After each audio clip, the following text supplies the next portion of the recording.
so let's go. Yes. Hi, Zo.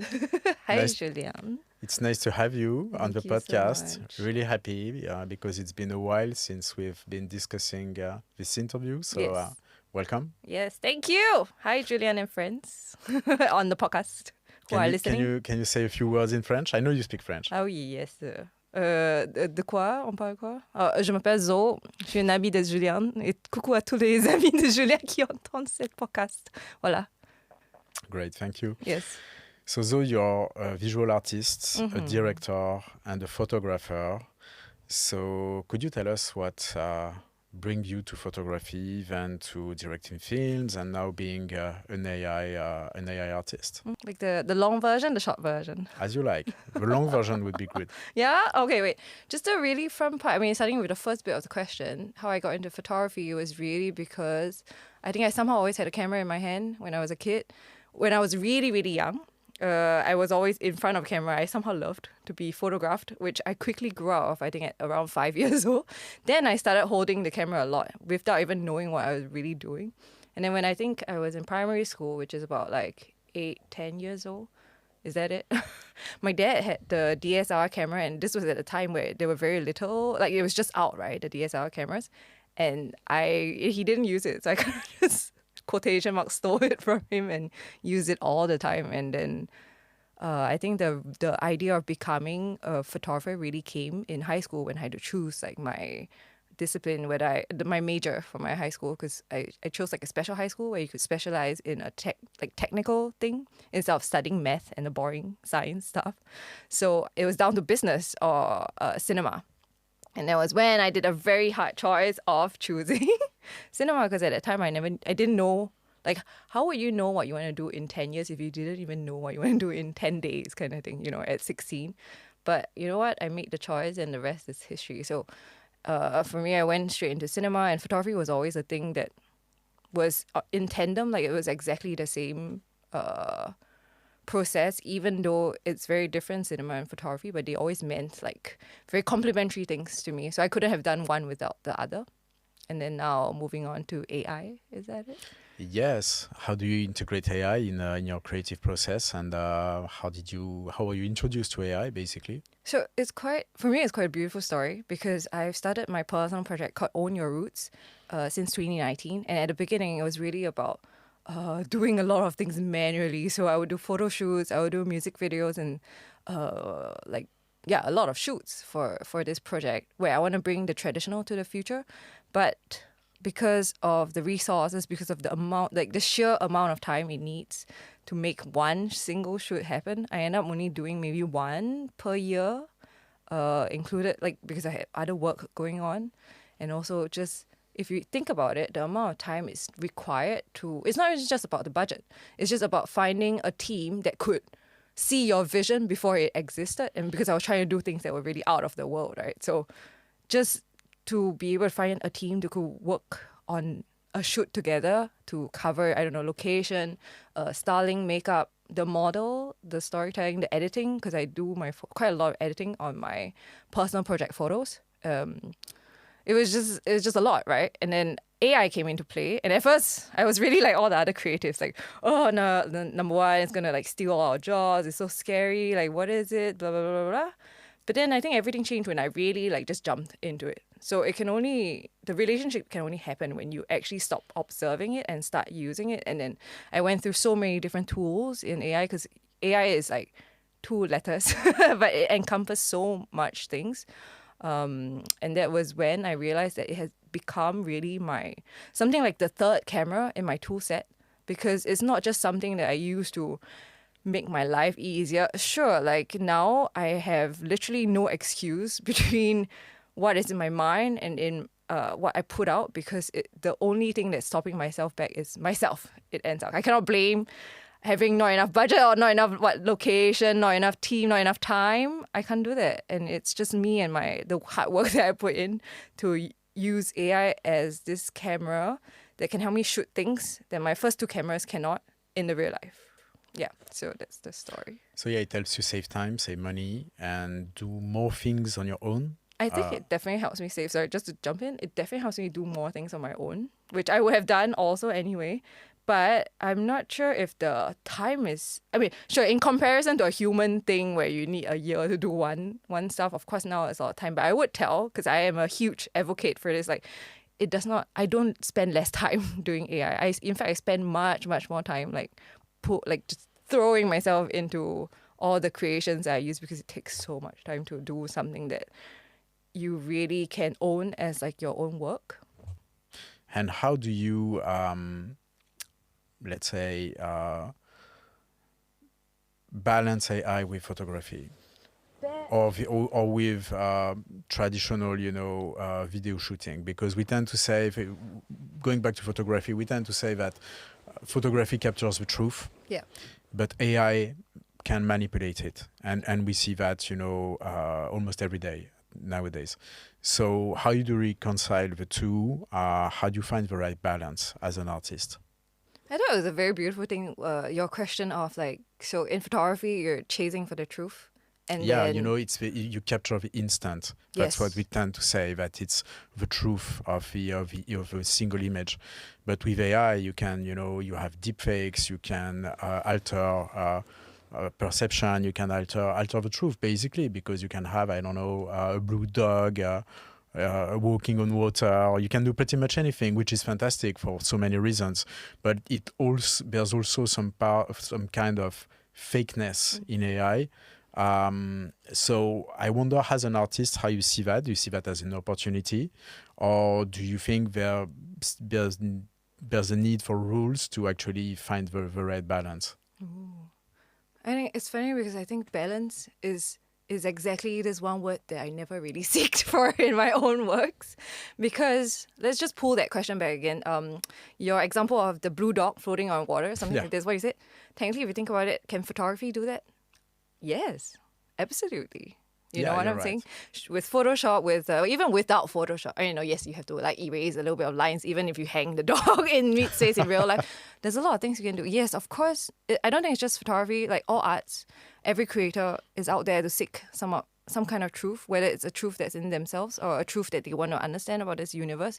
I think that doesn't change if you're a creator that's very genuine about wanting to put something out there that means something to yourself. You have to seek for a truth. But that means that in the end of the day, whether it's AI or whether it's photography, it's really up to the person who uses it. Because, for example, for me, I wouldn't say never, right? But I don't think I'll ever use AI to do deep fakes, because that's just not what I want to do. But yet at the same time, someone could do deep fake, as in, with other methods other than AI. But sure, we can, put it at that. So that's why I think, to sum it up, for me, if it's never it was never really about balance. It's more about using what I have to express what I want to express inside. And AI came along as a very helpful partner to do that. And so I always believe that it's more about the person with everything. And this could be interesting to segue into when I was telling you, I think the last time we met, how I realized that AI is, for me, is almost a tool, or is a tool for me to find myself. So you see AI as a partner. Can you elaborate a little bit on that? Because that's really interesting. It's not a tool for you, it's more than that. Oh yeah. I think from the very early on, I think I was talking to a friend about this, and this was the very early stages of me using AI. I really felt like it was, I was just thinking through my own process. Back then, even while I was using an AI that was like giving me very shitty results, as in just very basic, it was just the start of me exploring AI, and I didn't have so much mastery over it yet. But I had this very keen sense of how I was almost like speaking to the AI. So yes, sure, people will feel like they're speaking to ChatGPT because that's what ChatGPT is engineered to make us feel like, right? But even when I'm entering prompts into AI, because I used it, when I throw myself into something, That's why I say balance is never really a word for me. But so when I first threw myself into it, I could see how the machine, or the information, or the data set, if you would call it, at the crux of it, reacted to all the prompts. And so it's like the more I got to know it, it's just like a friend, right? The more I got to know it, the more I know how to speak to this friend, like what kind of words could come up with more interesting conversations with this friend. And I was just really conversing with it without...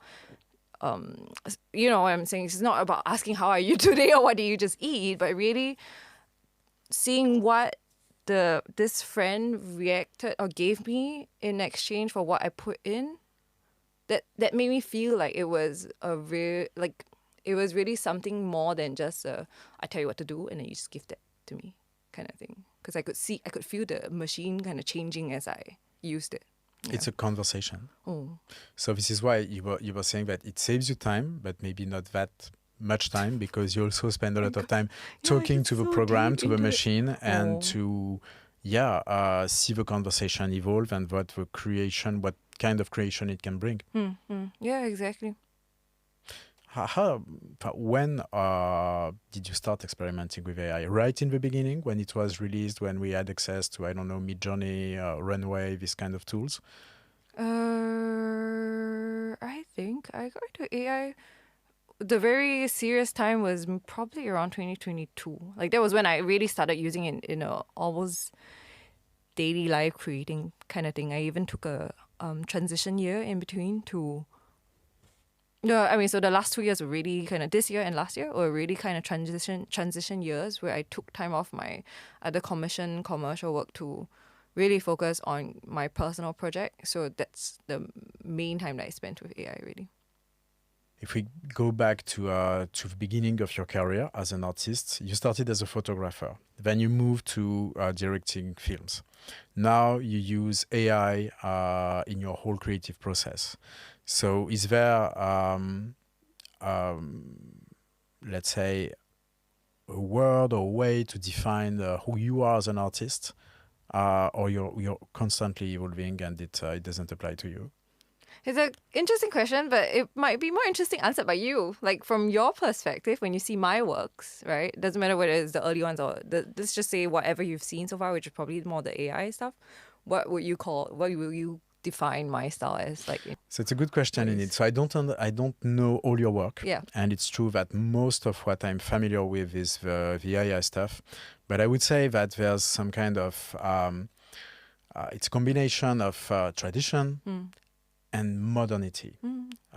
You really bring, let's say, traditional Asian myths and legends, and we will talk about that, with the latest technology that enables it to, let's say, to shine or to be experienced in a new way. And this is what I like. It's really colorful, it's really dynamic, but it's also really rooted in tradition and in history. Okay. Mm-hmm. And as we talk about that, you have a project or an artistic movement, I don't know how to call it, but it's called Own Your Roots. Can you tell us a bit more about that? Well, like, bravo to you, because whatever you just described makes me really happy, because it means that, I mean, pretty much from the moment you saw my works, they were all under Own Your Roots, and whatever you described, like, really perfectly describes, like, what I'm trying to do with the project. So, yay, that's a good encouragement to myself. It's a project that really first started off as a multimedia project. In my mind, it was not going to be limited to photography or just video, but I didn't know how big it could be until I think AI came in, and then I think I also had even more ideas that like for what it could become. But at the very root of it, it is about bringing traditions to the future. That's why it's called Own Your Roots, where I feel like it's quite interesting. I started getting very interested in traditions of the whole world, actually, not just the Asian stuff.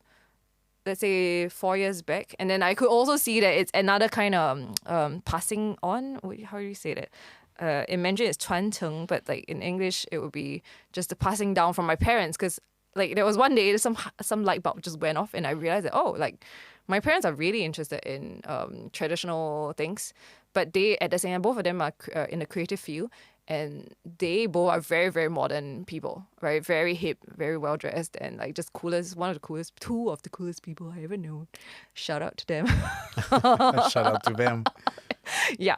And then I saw how much I got interested in these things, and ever since I was young, I just didn't realize it. So the more I dug into it, because the idea was to how I could bring traditional things from all over the world into the future, not just modernity, but into the future using my language, because it's just at that time photography and film. The more I dug into the traditions of the world, the more I realized that, I thought that it would be very, like, the more I go deeper in, the more different it would be, because we're all so different, right? There are different cultures in the world. But yet, the deeper I went into different cultures, the more I realized that we had so much things in sync. Like there were so many similarities between the cultures, the ancient cultures, when you go back really, really deep. So in fact, it kind of went back to this, you can say it's cheesy, but it's true, which is we are really all one human and one world. I don't think it's cheesy at all. And it's true that when you really dig into cultures, into history, you realize how many things are connected, and that, well, humans are really one big species, and that we tend to do things the same way, even if we express it differently, of course, and with a lot of nuances. But that totally makes sense. And and I think your work really pays a good homage to all that. Thank you. I mean, so now you see a lot of Asian traditions in it, because I had to start somewhere where I was most familiar with. But the goal is definitely not to just stay with the Asian cultures. And in fact, just adding on to this thing about the one world, me and one of my bestest, I call him like my little brother, because he's really like a little brother, and he's a cinematographer based in India. And we have this thing where we say that our grandfathers are basically just brothers, like, and then they just set off on different boats. So one ended up in Singapore and one ended up in India. That's why we became different. But at the heart of it, like, there's so many things that are so similar between us. And I love for this project to be able to explore all these things that are very old-fashioned, At one time, I wanted to really do a lot of kitschy stuff, and all the old-fashioned things that you think are just out of date and irrelevant. I wanted to bring that back, because I always thought there's a lot of very wise wisdom in all these things that are old and ancient, and then just how to bring it to the now, but not just to the now, but to the future. Yes, okay, so that's the project, really. Yeah, that's really cool. And what's the next steps for a project, basically? Because I know that you have exhibitions so in Asia, I think in Singapore, in Europe too, in Paris maybe soon. So there's a great place to go on. Is there something that you can tell us for this year? Yes, there was not for this year, but the prep is going on. So when I was saying that at the beginning it was a multimedia project, it quickly evolved into me realizing that it could definitely be, and I wanted it to be way bigger. So into like exhibition, immersive space, and maybe even a community and a movement at one point of time. And so we had 2 shows in the United States already back. Was it just this year? The time has flown just so fast. I think it was in June. Yeah, it was in June this year. I had a show in LA and I had a show in San Francisco, yes. And then right now, what's going to be exciting is that we just got news that the next show is going to be locked in for next year, September. So that's what we're going to prep for now. And also what is interesting to kind of tease about this is that as I went along the path, remember when I said that, like, at the start, I think it was about traditional things, but there's so many things that are traditional, right? Everything has something that is traditional in this world. But what exactly of traditions do I want to touch on?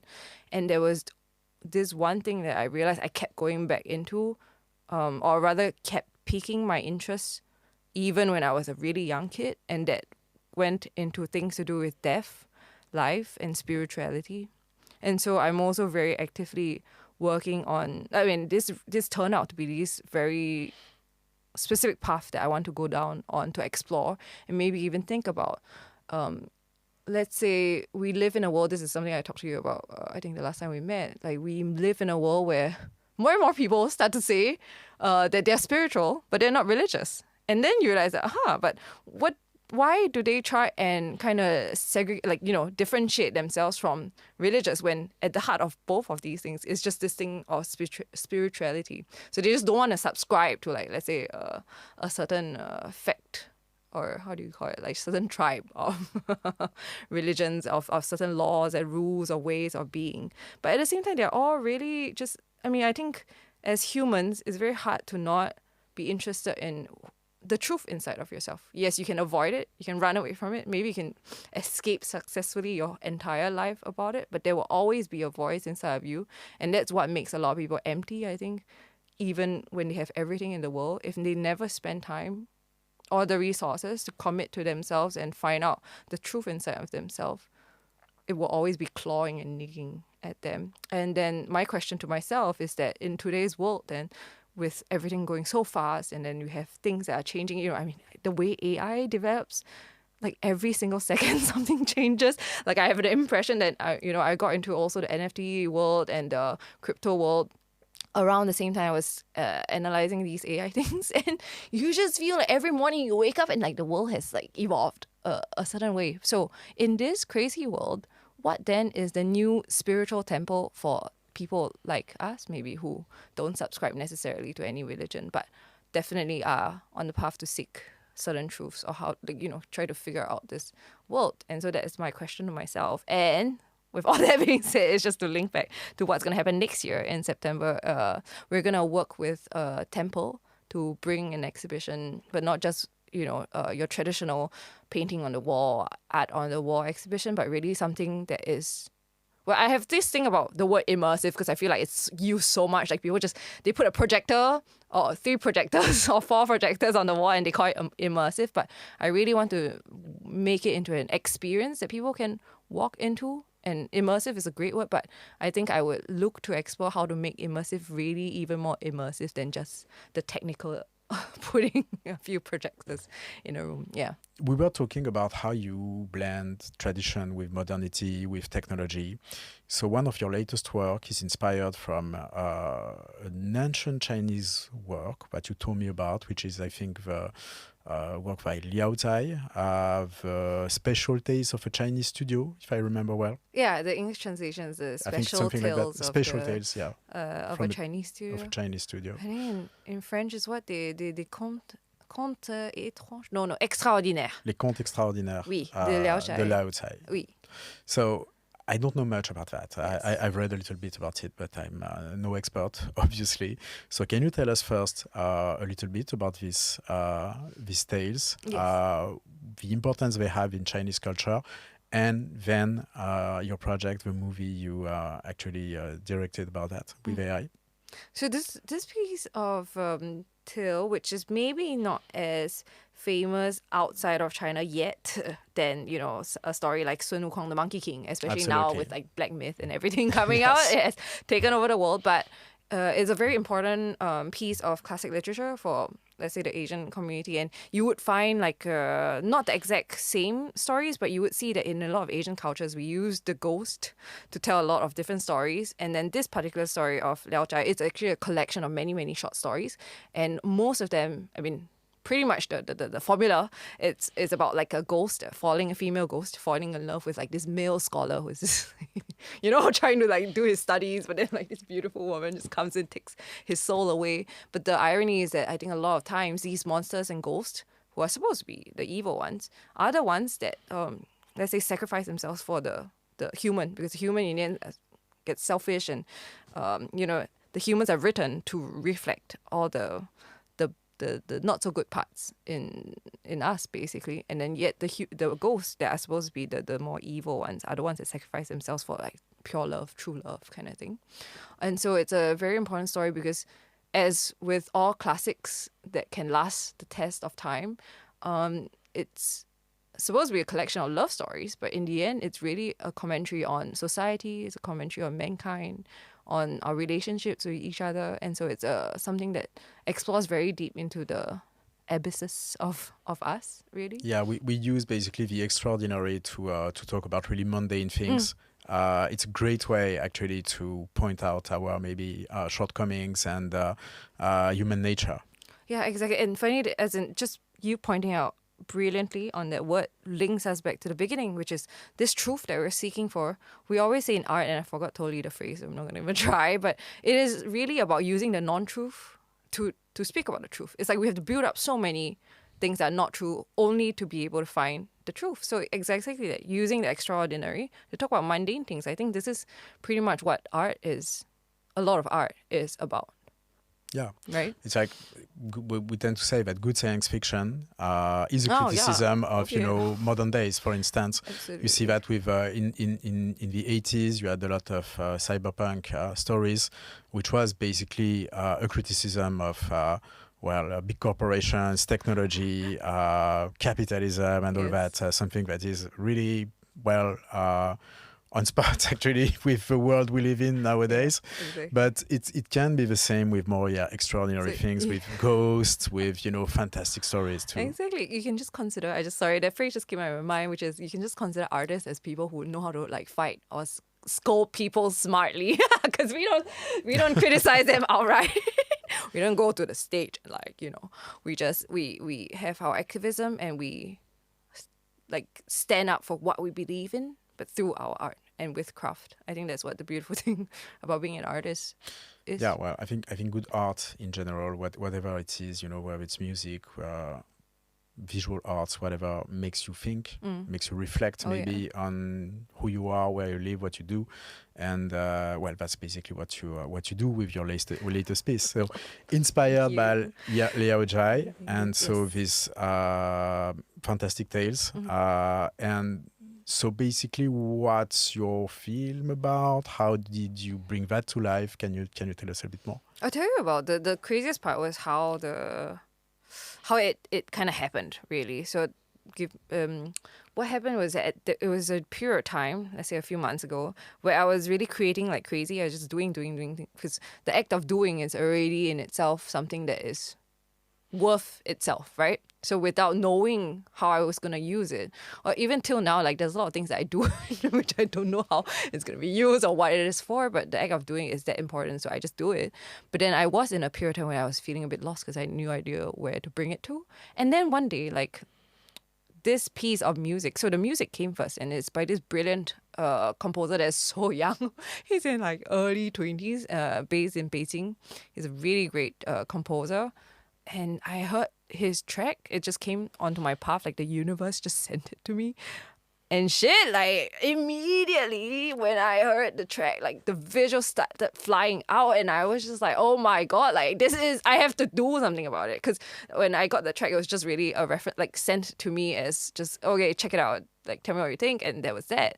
But immediately when I heard the music, and this is my relationship also to music, I think, because it's funny, like when I was a film student, at one point in time, a teacher actually said that, no, music is, I don't know what, it was quite a stupid thing because I didn't agree, but like if you just saying something about how music is just a very tiny part of film, but I knew at that time, despite me, I used to be a student who was very like afraid of hierarchy. As in, I was very like wanted to be a good student, wanted to be praised by teachers. But it was the one time I knew so deep in my core that no, like music is not like the last part that you should think about. This music is like 50% at least of the film for me. And so this is my relationship to music. And so that's why when this piece of music came, I was like, yeah, this is the calling. And I also was always very interested in the story of Liao Zhai. I just didn't know what to do with it because it's such a famous story. So much dramas, TV shows, movies have been done on it again and again. I grew up watching series about this Chinese literature. And so I didn't know what I could do with it. But then when that piece of music came, I was like, yeah. And so what's fascinating is that the music itself, the composer had his own intention, which is in Liao Zhai, something that is explored is also the san xing, which is the three natures of humankind. One is the good, the evil, and then the neutral. So this is the things that they are exploring, one of the themes that they explore inside all these stories. And so his music track was really based off this these three things, how to bring out these three things. And then for me, I had to kind of take a seat back, and because there was so much things I could do about it. Like Liao Zhai has so many different visual elements. It's a collection of short stories in the first place. So which story do I choose? Where do I start from? Where do I go to? So yeah, how many stories are there in total? It's a bad question to ask because I don't know the answer. We can Google. So we can edit it. Friends, edit it please out, Google. or No, maybe it's not. fine. But no, is it I don't know, dozens of stories, hundreds of stories? No, I think it's a good. Can I like a number popped in my mind, but it's very not scientific. But I saw the number 96, but 96. Okay. It's a pretty decent volume. Yeah, I'll be honest, I didn't finish the book. That's okay. But that's the thing. We won't tell anyone. That, and how many did you use for your film? I'm going. That's what I exactly was trying to say, which is when there's so many stories, for me there was just no way of like going like I just didn't have the patience to go through like every single story. But I really sat back and asked myself what the story brought me in whole. What was the first thing that I got? And of course, the very first thing was love, right? But what about love? Because there was all kinds of love in there. There's love that crosses not just gender, but like species or whatever, got dimensions. But what is it about love that I can take away? And then I realized that it is at the crux of it, at the core of it, it's about how in every relationship that we go into, all the pain that you feel, or the joy, or the love, yes, is triggered by the other person, because without the other person there, you can't really just feel these things by yourself. But at the end of the day, all the relationships are just a battle between you and you. Because everything that you're reacting to when your partner triggers something to you, it happens because of you, not because of your partner. Because when this partner goes, if you realize, then the next partner, if you didn't heal those wounds yet, or whatever you're dealing with inside, the monsters that you're dealing with inside, the next one, you react the same way. So Yeah, it's your demons in your heart. absolutely. It's all about perception and how you react to things and what triggers you and what, I don't know, what makes who you are, basically. It's definitely perception, but I would go. That's why the story in the end is called, my film is called Demons in the Heart, because I mean it's a period of time where I was really going through a lot of demons in my heart, because you have to face all the shadows inside of yourself. Absolutely. And being in a relationship is what brings it out. So it's not so much about, as in, love is great because it helps you realize all the things inside of yourself that you might want to fix or not want to fix. But, you know, at least it brings out all the demons. But it's that every relationship that you go in, I think if people have gone through difficult relationships, you cannot blame the other person for it, basically. There's nothing to be blamed on the other person. Everything's on yourself. That was what I was exploring through this film. And how much time did it take to? Because I saw the film and it's pretty great, I must say. So I was wondering, how much time did you spend from the inception of the idea? Yeah, well, let's do something with Liao Zhai work and the moment it was released. How much time would you think that I don't know. It's hard to say, but I think I suspect there was a lot of work put in it. So I would say, I don't know, 6 months, 1 year, something like that. Oh, it's quite beautiful here. I mean, there was a lot of work put into it. I think my eyesight went. I always say each project makes my eyes like a bit blinder than before. Because you guys don't know how much, like people like us, I mean, all the ones in our industry, the amount of time we have to stare at the screen is really something else. But it took me 2 weeks to do this. But I would say this was not a normal 2 weeks of like, oh, okay, I'll go out about my life and then I do 2 weeks. It was really like I took a retreat. Like I didn't see any humans. I closed myself off in my own home. And I basically just did nothing but edited and created and edited and created and edited. Okay. There was full on 2 weeks for the first part of it. And then because I was heading to Beijing and I wanted to meet the composer too. And then after that, when I came back from the trip, but then I took a, let's say, 1 month break in between. And then when I came back, I took another few days to make it into the version that you see today. But like sometimes I don't like to say the time because people would say it again. They're like, AI takes 3 seconds to make, which I can tell you is really not true. I was actually thinking about so funny. All the inception of a project. So the first time you had the idea to work with Liao Zhai's work, then move to, let's say, I don't know, write a storyboard or write the story or find the composer and all that. So 2 weeks is, I think it's a packed 2 weeks. You have to understand that, like, when I think the last time someone asked me how long it took for me to do a piece of work, a particular piece of work, I told them like my entire life, because every single piece. That's a great answer. Because every single piece would not have happened if, like, I could do this in 2 weeks. Because before that, I already had years and years. I've been in the industry of like film for 10 over years. Like, I look young, but like I've been like I think 12 years officially. The last time I counted. So I've been like a professional in the industry for quite a while. And so these are skills that I've done, like to be able to like, think while I'm moving along the road or whatever, or prepare. Like I said, I was also interested in Liao Zhai since I was a kid. And I just, like, everything accumulated out to this point of time where I could do it like that. And so I always feel like it's not so fair to measure the amount of time taken. I mean, it's great for discussion, but it's very different one person's 2 weeks to somebody else's 2 weeks, because the amount of things you do in like that 2 weeks, I think it's very different. But yeah, so I think the pieces of work, especially using AI, specifically because AI is so, funny thing is it's so free. You can do literally what you want. So it's actually your previous experience that's gonna be able to limit you to, like, I never used AI to churn out easily things. I used AI to do things that I cannot do in real life. That's how I use AI. And so it was very about being disciplined into looking for my specific way of using AI rather than just use AI because it's easy, quotation mark. Yeah. I think that's a really important thing because for a lot of people who are critical of AI, and you have a right to be, they will tell you sometimes that, well, AI makes things easier and that you can, save on cost, save on time, and that you don't need talent actually to use it, that you can do pretty much anything you want. And it's not true, or it is true, but just to an extent, because I think you need to have a vision. I think you need to be experienced in arts, basically. You're a photographer, you're a filmmaker before being an AI artist. And I think that makes the whole difference, because I think if I try to make an AI movie, well, it may not be that good because, I don't have a training beforehand. I could learn, but it will take time. So it's not what I mean is that it's not the shortcut that some people think it is. It's like special effects, basically. And I like when you say that AI helps you to do things that you couldn't do otherwise. It's like, in Hollywood movies, for instance, you use special effects because, you cannot have Godzilla, walking in a city in New York, something like that. So yeah, actually you use special effects, and it's the same with AI.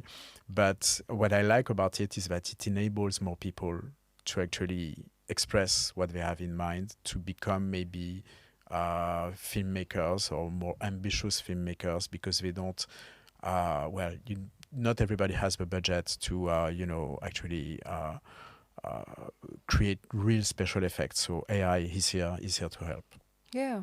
And it's funny, I think, the people who say that AI doesn't need talent to make, as in there was a conversation about how artists people feel like they might be losing their jobs to AI because, other people just use it, produce something. But I'll tell you that the people who use AI to just produce something, they are the ones who never respected artists in the first place. Okay, because they would be the ones that pay artists the least possible to get whatever, because I just need something simple. Don't even give me, this kind of thing. They are the ones in the original place who would not have appreciated or understood. I mean, it's not their fault, right? Because there's a lot of things I don't understand about engineering, so I can't blame somebody else, let's say in the business world, who doesn't understand my art process.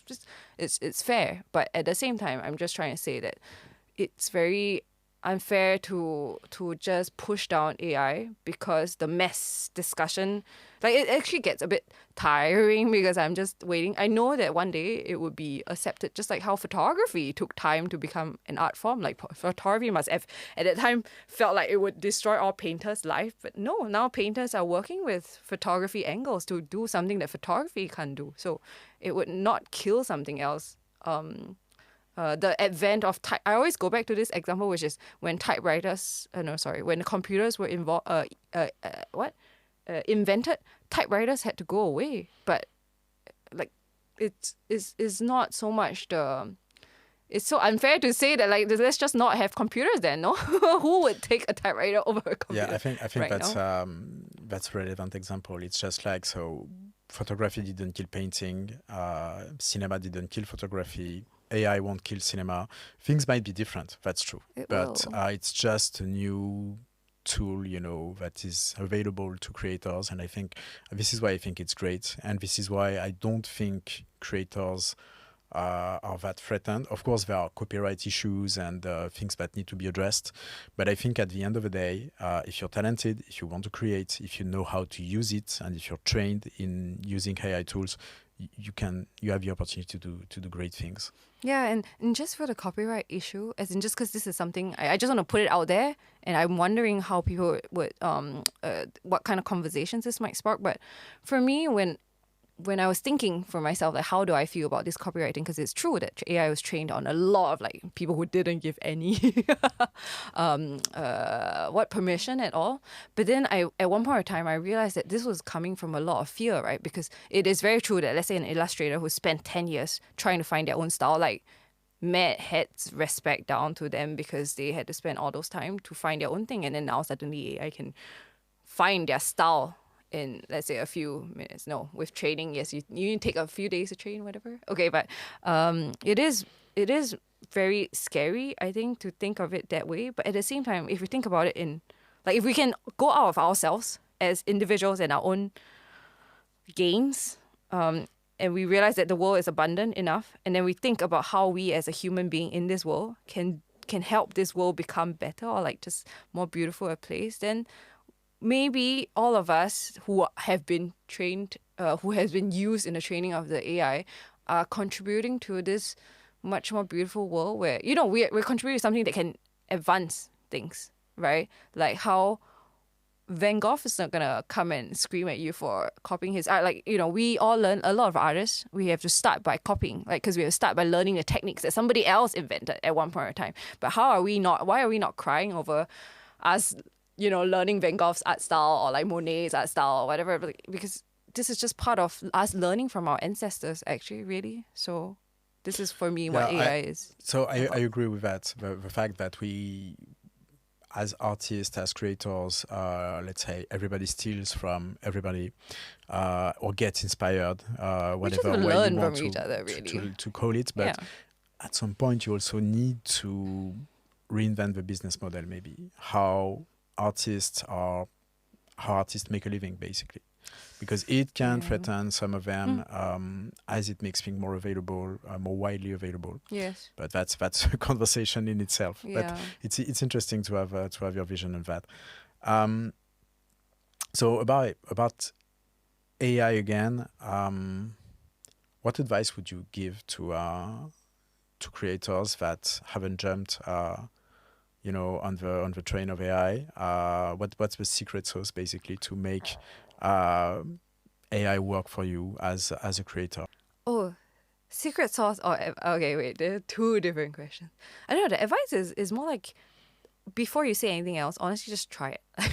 Spend 5 minutes if you want, spend 1 day if you want, and then you can make your own decisions about it. Because I think it might not be for everyone. I think people would do much better things than AI. There are a lot of things that I can't do with AI that I can do with the real world too. So, like, please you don't have to go into it. But I think it would be very unfair to say that you don't like it or you hate it or you don't, like, it's useless without even trying it. It's like saying that dish is like so not tasty. Like, I would never touch that dish without even trying it. I think that's not so fair, right? So that's my thing. Secret sauce making AI work. I think it's still this, like, you have to remember that it is still more about, at the end of the day, do you want people to know you as someone who can generate AI very well? That's one way to look at it, because just like how we have very strong like technicians, sound technicians that I would never be able to do a job of, like, they are very skilled in their skill set of technical things, right? You can become a very skilled AI technician. But then, do you want to be an artist in a sense where you have your own universe, so your own things to say? That AI can't help you, unfortunately. Like, ChatGPT can help you, like, regularize like what you want to say and find some order or like structure to it.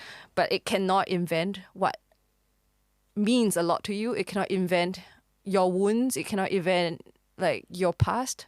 And so you have to go and deal with all these things and find out what is it you want to use AI to create. I think that is the only way AI can also have a better universe, because if more and more people use it not as a cheap, fast tool to do whatever simple stuff, and like, you know, companies use it to save on graphic designers. Yeah, we can just AI it, and that would be quite disastrous, because then, yes, AI would just be reputed to be known for this. But the more, I really believe, the more people with their own minds, with their own universe, with their own things that they really need to say, come along and use AI, that's when AI would start to flourish.